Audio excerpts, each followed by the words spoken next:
Hey guys, and welcome back to this channel. In this video, I'll be showing you guys how you can get gnomes on Grow a Garden. So on occasion, there's going to be a shop here. There's going to be a bunch of shops here. Sometimes you'll find the spray mutation shop. You'll find also the gnome shop here. You'll get a notification if you're in the game that there's like a traveler visiting. I'll put in the picture right now of the gnome shop.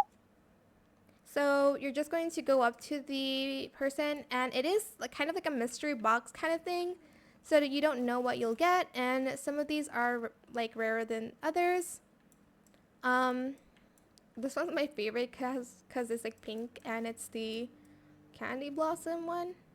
But yeah, that is it for this video. That is how you can get gnomes on Grow a Garden. I still have one in my inventory that I don't have here.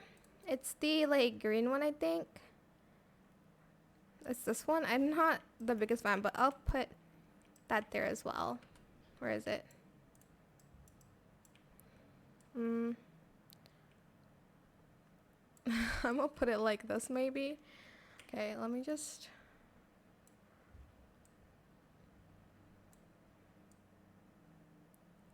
Oh my gosh.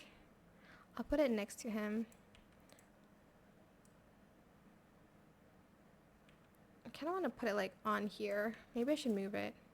Anyways, that is it for this video. I hope it was helpful for you guys. Don't forget to like, comment, share, and also subscribe to this channel if you haven't done that already. If you have any more questions about this video, just leave it in the comment section down below. I will try my best to answer them all for you guys. And if you found this video helpful, please click the thanks button as well. That is it. Thank you so much for watching. Bye.